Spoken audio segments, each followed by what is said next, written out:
പ്രിയപ്പെട്ട കുട്ടികളെ, എല്ലാവർക്കും ഗണിതത്തിൻ്റെ ഓൺലൈൻ ക്ലാസ്സിലേക്ക് സ്വാഗതം. കഴിഞ്ഞ ക്ലാസ്സിലെ പ്രവർത്തനങ്ങൾ എല്ലാവരും ചെയ്തു കഴിഞ്ഞു എന്ന് വിശ്വസിക്കുന്നു. വളരെ കുറച്ച് കുട്ടികൾ മാത്രമേ ഗ്രൂപ്പിൽ അത് പോസ്റ്റ് ചെയ്തിട്ടുള്ളൂ. ബാക്കിയുള്ളവർ എഴുതി വച്ചിരിക്കുകയാകും എന്ന് കരുതുന്നു. എന്തായാലും അടുത്ത പ്രവർത്തനങ്ങളിലേക്ക് കടക്കുകയാണ്. ആദ്യത്തെ പ്രവർത്തനം സമ്പാദ്യം. ജൂൺ മാസത്തിൽ 1400 രൂപയും ജൂലൈ മാസത്തിൽ 1650 രൂപയും അനു ബാങ്കിൽ നിക്ഷേപിച്ചു. കൂട്ടുകാരി സനുവിന് ജൂൺ മാസത്തിലെ നിക്ഷേപം അനുവിനേക്കാൾ 175 രൂപ കൂടുതലായിരുന്നു. എന്നാൽ ജൂലൈ മാസത്തിൽ അനുവിനേക്കാൾ 75 രൂപ കുറവായിരുന്നു. എങ്കിൽ ഓരോരുത്തരുടെയും നിക്ഷേപം എത്ര, ആരുടേതാണ് കൂടുതൽ? ഇവിടെ നോക്കി, നിക്ഷേപിച്ച മാസം ജൂണിൽ അനു എത്ര രൂപ നിക്ഷേപിച്ചു? 1400 രൂപ. ജൂലൈയിൽ 1650 രൂപ. അത് രണ്ടും ഓരോ മാസത്തിലെ നിക്ഷേപം തന്നിട്ടുണ്ട്. സനു ആണെങ്കിൽ സനുവിന്റെ നിക്ഷേപം എത്രയാണെന്ന് പറയുന്നില്ല, അനുവിന്റെ നിക്ഷേപവുമായി ബന്ധപ്പെട്ടാണ് ഇരിക്കുന്നത്. സനു ജൂണില് അനുവിനേക്കാൾ 175 രൂപ കൂടുതൽ നിക്ഷേപിച്ചു. അതായത് 1400നോട് 175 കൂട്ടുമ്പോൾ 1575 രൂപ കിട്ടും. ജൂലൈയിൽ അനു എത്രയാണോ നിക്ഷേപിച്ചത് അതിനേക്കാൾ 75 രൂപ കുറവുമായിരുന്നു. അതായത് 1650 നിന്ന് 75 കുറച്ചു. അതായത് 1575. ഓരോ ആൾക്കാർക്ക്, അതായത് അനുവിനും സനുവിനും ആകെ എത്ര 2 മാസം കൊണ്ട് എത്ര നിക്ഷേപം ഉണ്ടായി നോക്കിയേ. അനുവിന് 1400ഉം 1650 കൂടി ആവുമ്പോൾ 3050. സനുവിന് 3150. ആർക്കാണ് കൂടുതൽ? സനുവിന് കൂടുതൽ. ഇപ്പൊ എന്താ ചെയ്തത്? അനുവിന്റെ നിക്ഷേപം എത്രയാണ് എന്ന് ആദ്യം എഴുതി, അത് തന്നിട്ടുണ്ട്. അനുവിന്റെ നിക്ഷേപവുമായി ബന്ധപ്പെട്ടാണ് സനുവിന്റെ നിക്ഷേപം വരുന്നത്. സനുവിന്റെ ഓരോ മാസത്തെ നിക്ഷേപങ്ങൾ കണ്ട് അത് തമ്മിൽ കൂട്ടിയാണ് ആകെ കണ്ടത്. അതിൽ നിന്നും ആകെ തുകയിൽ നിന്നും 2 പേരിൽ ആരുടെ നിക്ഷേപമാണ് കൂടുതൽ എന്ന് മനസ്സിലാക്കാം. അതുപോലെ അതിന്റെ ഒരു സൈഡ് വർക്കായിട്ട് കൊടുത്തിട്ടുണ്ട്. ഒരു ചോദ്യം പറയുന്നുണ്ട്, 1 മുതൽ 8 വരെയുള്ള സംഖ്യകൾ താഴെ കൊടുത്ത കളങ്ങളിൽ എഴുതണം. എന്നാൽ അടുത്തടുത്ത സംഖ്യകൾ അടുത്തടുത്ത കളങ്ങളിൽ വരാൻ പാടില്ല. അതായത് ഏത് സംഖ്യ എഴുതുന്നോ ആ സംഖ്യയോട് അടുത്തടുത്ത് വരാൻ, താഴെയോ മേളിലോ സൈഡിലോ ഒന്നും തന്നെ അടുത്ത അക്കം വരാൻ പാടില്ല. എഴുതിയിരിക്കുന്നത് നോക്കിയേ. ഇവിടെ നമ്മൾ 1, 2 ഇവിടെ കൊടുത്തു കഴിഞ്ഞാൽ തീർച്ചയായും അടുത്തടുത്താവും. ഇനി അല്ലെങ്കിൽ 1 ഇവിടെയും 3 ഇവിടെയും കൊടുക്കാം. 1, 2, 3, 4 അങ്ങനെ കൊടുക്കാം. ഓക്കെ, ഞാൻ എഴുതിയത് എങ്ങനെയാണ്? 1 ഈ കോളത്തിൽ എഴുതി. അപ്പം ഒരു കോളം വിട്ട് 2 എഴുതി. അടുത്തടുത്തല്ലല്ലോ. ഇനി ഇവിടെ 3 എഴുതിയാൽ 2-നടുത്താവും 3. ഇവിടെ 3 എഴുതിയാൽ ഇവിടെ 4 വേണമെങ്കിൽ എഴുതാം. ഞാൻ 3, 4 ഇങ്ങനെ കൊടുത്തു. അത് കഴിഞ്ഞ് 5, 6, 7, 8. വേറൊരു രീതിയിലും ഞാൻ എഴുതിയിട്ടുണ്ട്. നോക്കുക, 1, 2, 7, 1, 2, 3, 4, 5, 6, 7, 8. ഇനി വേറെ ഏതെങ്കിലും രീതിയിൽ നിങ്ങൾക്ക് കണ്ടെത്താൻ കഴിയുമോ എന്ന് നോക്കുക. ഇത് ഇനി വരുന്ന ഒരു പ്രവർത്തനത്തിന്റെ മുന്നോടിയായിട്ട് തരുന്ന പ്രവർത്തനങ്ങളാണ്. നിങ്ങൾക്ക് വേറെ രീതിയിൽ എഴുതാൻ പറ്റുമോ എന്ന് നോക്കുക. അടുത്ത പ്രവർത്തനം വിൽപ്പന. ദിവസവും തന്നിട്ടുണ്ട്. 5 ദിവസവും 5 ദിവസത്തെ വിൽപ്പനയും തന്നിട്ടുണ്ട്. എവിടെയാണ്? സ്കൂൾ സ്റ്റോറിലെ ഒരാഴ്ചയിലെ വിൽപ്പന നോക്കുക. താഴെ ഒരു 5 ചോദ്യം കൊടുത്തിട്ടുണ്ട്. ഇത് നിങ്ങൾക്ക് തനിയെ ചെയ്യാവുന്ന ഒരു പ്രവർത്തനമാണ്. ഞാനിവിടെ എൻ്റെ ആൻസർ ചെയ്ത് കാണിക്കുന്നുണ്ട്. പക്ഷേ നിങ്ങൾ ഈ വീഡിയോ കണ്ടതിന് ശേഷം ഈ ചോദ്യം തനിയെ വേണം ചെയ്യാൻ. ഈ നേരത്തെ പറഞ്ഞ സമ്പാദ്യമായാലും ഈ വിൽപ്പനയായാലും അതെല്ലാം തനിയെ ചെയ്ത് നോക്കണം. നിങ്ങൾക്ക് തനിയെ ചെയ്യാനുള്ള ഒരു പ്രവർത്തനമാണ്. അത് ചെയ്യാതിരിക്കാൻ സംശയം വരണ്ടാന്ന് കരുതി ഞാൻ നോട്ട് തരുന്നത് മാത്രം. നോക്കിയേ, ദിവസവും തന്നിട്ടുണ്ട്, വിൽപ്പനയും തന്നിട്ടുണ്ട്. ആദ്യ 2 ദിവസങ്ങളിലെ ആകെ വിൽപ്പന, ആദ്യത്തെ 2 ദിവസങ്ങളിലെ വിൽപ്പന കൂട്ടി. അവസാന 2 ദിവസങ്ങളിലെ വിൽപ്പന അവസാനത്തെ 2 ദിവസങ്ങൾ തമ്മിൽ കൂട്ടി. ആകെ വിൽപ്പന 2 രീതിയിൽ കാണാം. ഒന്ന്, ഈ 5 ദിവസത്തെയും വിൽപ്പന തമ്മിൽ കൂട്ടി എഴുതാം.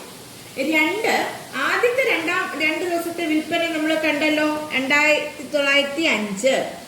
പിന്നെ അവസാനത്തെ രണ്ട് ദിവസത്തത് 90. അപ്പൊ എത്ര കിട്ടും? 7195.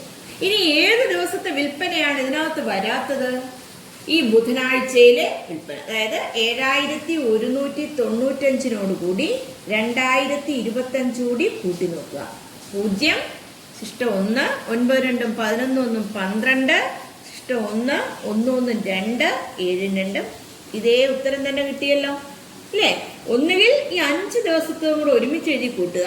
5 സംഖ്യകൾ എഴുതി കൂട്ടാൻ പ്രയാസമാണ് എങ്കിൽ നമ്മൾ നേരത്തെ ആദ്യത്തെ 2 എണ്ണം തമ്മിൽ കൂട്ടുക, പിന്നെ അവസാനത്തെ 2 എണ്ണം തമ്മിൽ. അത് 2 എണ്ണം ഇവിടെ തന്നിരുന്നത് കൊണ്ടാണ്. ആദ്യത്തെ 2 ദിവസത്തെ വിൽപ്പനയും അവസാന 2 ദിവസത്തെ വിൽപ്പനയും നമ്മൾ കണ്ടത് കൊണ്ടാണ് അത് രണ്ടും കൂട്ടിയത്. അല്ലെങ്കിൽ ആദ്യത്തെ 2 എണ്ണം കൂട്ടുക, പിന്നെയുള്ള 2 എണ്ണം കൂട്ടുക, അത് രണ്ടും കൂടി കൂട്ടിയതിനോട് എന്ത് ചെയ്യുക? അവസാനത്തെ ദിവസത്തത് കൂട്ടുക. അങ്ങനെ വേണമെങ്കിലും ചെയ്യാം. കൂടുതൽ വിൽപ്പന ഏത് ദിവസമാണ്? വെള്ളിയാഴ്ചയാണ് ഏറ്റവും കൂടുതൽ വിൽപ്പന. ഇനി ഇത് ആരോഹണ ക്രമത്തിൽ, അതായത് വിൽപ്പനയുടെ ക്രമം ആരോഹണ ക്രമത്തിൽ എഴുതാനാണ് അടുത്ത ചോദ്യം. അവസാനത്തെ ചോദ്യം, സ്കൂൾ സ്റ്റോറിലെ ഓരോ ദിവസത്തെയും വിറ്റുവരവ് ക്രമമായി എഴുതുക. ക്രമം എന്ന് പറഞ്ഞാൽ ആരോഹണ ക്രമം, അതായത് ചെറുതിൽ നിന്ന് വലുതിലേക്ക്. 865, 1890, 2025, 2040, 2400. ഇത് ഈ വീഡിയോ കാണുക, തനിയെ ചെയ്യുക. ഉച്ചഭക്ഷണം.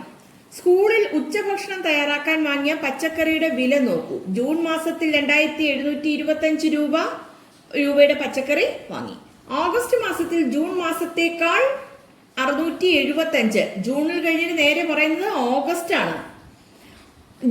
അധികവും. ജൂലൈ മാസത്തിൽ ഓഗസ്റ്റ് മാസത്തേക്കാൾ 175 രൂപ കുറവും ആയിരുന്നു. സെപ്റ്റംബർ മാസത്തിൽ ജൂൺ മാസത്തേക്കാൾ 275 രൂപ കൂടുതലായിരുന്നു. ഓരോ മാസവും എത്ര രൂപയുടെ പച്ചക്കറി വാങ്ങി നോക്കി. ജൂൺ മാസത്തില് 2725 രൂപ. അടുത്തത് ഓഗസ്റ്റ് ആണ് പറയുന്നത്. എത്ര? ജൂൺ മാസത്തിനേക്കാൾ 675 രൂപ കൂടുതൽ. എത്ര? 3400. ഓഗസ്റ്റിനേക്കാൾ 175 കുറവാണ് ജൂലൈയിൽ. ഓഗസ്റ്റ് കണ്ടതിന് ശേഷം ജൂലൈയിലേക്ക് പോവുക. ജൂലൈയില് 3400 ന്യൂനം 175. ഓഗസ്റ്റില് 3400 ആണ്. അതിനേക്കാൾ 175 കുറവ്. ഇനി സെപ്റ്റംബർ മാസത്തില് വീണ്ടും ജൂൺ മാസത്തെ ആശ്രയിച്ചിരിക്കുന്നു. 2725 275 കൂടുതൽ, അതായത് 3000. അതിലെ ചോദ്യം, ഏത് മാസത്തിലാണ് കൂടുതൽ ചെലവായത്? കുറവ് കൂടുതൽ ഏതാണ്? ഓഗസ്റ്റ്. കുറവ് ജൂണില്. ആകെ വില, ഇവിടെയും ആകെ വില കാണേണ്ടിയിരിക്കുന്നു. ആകെ വില കാണുമ്പോൾ എന്ത് ചെയ്യും? ജൂൺ മാസത്തിലെയും ജൂലൈ മാസത്തിലെയും കൂടി കൂട്ടുന്നു ആദ്യം. പിന്നെ ഓഗസ്റ്റും സെപ്റ്റംബറും കൂടി കൂട്ടുന്നു. അത് രണ്ടും കൂടി കൂട്ടുന്നതാണ് ആകെ. അല്ലെങ്കിൽ എന്ത് ചെയ്യാം? ഈ 4 മാസത്തതും കൂടി ഒരുമിച്ചെഴുതി കൂട്ടാം. അതായത് ജൂൺ മാസത്തിലതും ജൂലൈയിലതും ഓഗസ്റ്റും സെപ്റ്റംബറും കൂടി എഴുതി വേണമെങ്കിൽ കൂട്ടുകയും ചെയ്യാം. അതായത് 2725 അധികം 3225 അധികം 3400 അധികം 3000. 5 5 10. 0 ശിഷ്ടം 1. 2 2 4 1 5. 7 2 9 4 13 ശിഷ്ടം 1. 2 3 5 3 8 3 11 1 12. ഇത്രയും വലിയ സംഖ്യകൾ, അതായത് 4 സംഖ്യകളോ 4 സംഖ്യകളോ 5 സംഖ്യകളോ ഒക്കെ എഴുതി കൂട്ടാൻ ബുദ്ധിമുട്ടായി വരും. ചിലപ്പോൾ തമ്മിൽ തെറ്റിയെന്ന് വരും. ഏതെങ്കിലും ഒരു സംഖ്യ കൂട്ടിയില്ലെന്ന് വരും. സംഖ്യകൾ ക്രമത്തിന് എഴുതിയില്ലെങ്കിൽ ക്രമം തെറ്റിയാലും കൂട്ടുന്നത് തെറ്റും, തുക കാണുന്നത് തെറ്റും. അതുകൊണ്ട് നിങ്ങൾക്ക് ചെയ്യാൻ പറ്റുന്നത് ഇതുപോലെ 2 സംഖ്യകൾ തമ്മിൽ കൂട്ടുക, അടുത്ത 2 സംഖ്യകൾ തമ്മിൽ കൂട്ടുക, അവ തമ്മിൽ കൂട്ടി എഴുതുക. അടുത്ത പ്രവർത്തനം, സൗജന്യ അരി വിതരണം. ഓണത്തോടനുബന്ധിച്ച് സൗജന്യമായി 5 കിലോഗ്രാം അരി നൽകുന്നു. ആദ്യത്തെ വണ്ടിയിൽ 3600 കിലോഗ്രാമും രണ്ടാമത്തെ വണ്ടിയിൽ 1900 കിലോഗ്രാമും എത്തി. ആകെ എത്ര കിലോഗ്രാം അരിയാണ് വിതരണത്തിന് കൊണ്ടുവന്നത്?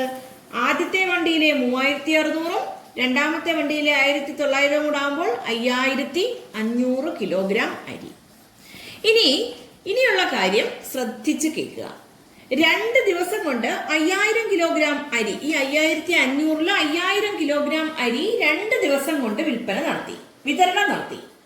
ആദ്യത്തെ ദിവസത്തേക്കാൾ 1000 കിലോഗ്രാം കൂടുതലാണ് രണ്ടാം ദിവസം വിതരണം ചെയ്തത് എങ്കിൽ ഓരോ ദിവസവും എത്ര കിലോഗ്രാം അരി വിതരണം ചെയ്തു? ശ്രദ്ധിച്ച് കേൾക്കുക. 2 ദിവസം കൊണ്ട് 5000 കിലോ അരിയാണല്ലോ, 5000 കിലോഗ്രാം അരിയാണ് എന്ത് ചെയ്തത്? വിതരണം നടത്തിയത്. ആദ്യ ദിവസത്തേക്കാൾ 1000 കിലോഗ്രാം കൂടുതൽ രണ്ടാം ദിവസം വിതരണം നടത്തി. അതായത് രണ്ടാം ദിവസവും ആദ്യ ദിവസവും തമ്മിൽ 1000 കിലോഗ്രാം അരിയുടെ വ്യത്യാസം വന്നു.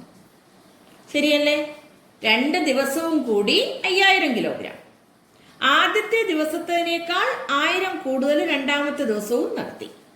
അപ്പോൾ ആദ്യ ദിവസവും രണ്ടാമത്തെ ദിവസത്തെ അരിയുടെ അളവെന്ന് പറഞ്ഞാൽ 1000 കിലോഗ്രാം വ്യത്യാസമുണ്ട്. ആ വ്യത്യാസമുള്ള 1000 കിലോ, അതായത് 5000-ന് ഈ തുല്യമായിട്ട് ഭാഗിക്കാൻ പറ്റത്തില്ലല്ലോ, തുല്യമല്ലല്ലോ ഓരോ ദിവസവും. അപ്പോൾ വ്യത്യാസം വന്നത് എത്രയാണ്? 1000. അപ്പോൾ ആകെ 2 ദിവസം കൂടി വിറ്റ ആ അരിയുടെ അളവിൽ നിന്ന് 1000 കിലോഗ്രാം അങ്ങ് മാറ്റി. ബാക്കി എത്രയുണ്ട്? 4000. ഈ 4000 കിലോഗ്രാം അരിയെ 2 ദിവസവും തുല്യമായിട്ട് ഭാഗിച്ചാൽ എത്ര? ഓരോ ദിവസവും 2000 വെച്ച് കിട്ടത്തില്ലേ? ഓരോ ദിവസവും 4ന്റെ പകുതി എത്രയാണ്? 2. 2000-ഉം 2000-ഉം. ആദ്യത്തെ ദിവസം 2000, രണ്ടാമത്തെ ദിവസം 2000. അപ്പൊ എന്താ? തുല്യമായി. നമ്മൾ 1000 കിലോ അരി മാറ്റി വെച്ചിരിക്കുകയല്ലേ, ആ 1000 കിലോ രണ്ടാമത്തെ ദിവസം കൊടുത്താലോ? 4000 കിലോഗ്രാം 2 ദിവസവും തുല്യമായി ഭാഗിച്ചാൽ ഓരോ ദിവസവും 2000 വീതം കിട്ടും. ആദ്യ ദിവസം 2000 കിലോഗ്രാം, രണ്ടാം ദിവസം 2000-ഉം പിന്നെ നമ്മൾ മാറ്റിവെച്ച 1000-ഉം കൂടെ കൊടുക്കുന്നു. അപ്പൊ എത്ര? 3000 കിലോഗ്രാം. നോക്കിയേ, ആദ്യത്തെ ദിവസത്തെ 2000, രണ്ടാമത്തെ ദിവസം 3000. 2000-നേക്കാൾ 1000 കൂടുതലല്ലേ 3000 ആണല്ലോ. രണ്ടും കൂടി കൂട്ടിയാൽ എത്ര വരും? ആകെ ചെലവായ 5000 കിലോഗ്രാം വരത്തില്ലേ? അപ്പൊ എന്താ ചെയ്തത്? 2 ദിവസത്തിലെയും കൂടി വ്യത്യാസം എത്രയാണോ ആ വ്യത്യാസം ആകെയിൽ നിന്നങ്ങ് മാറ്റി. എന്നിട്ട് ബാക്കി വന്ന തുകയെ തുല്യമായി ഭാഗിച്ചു.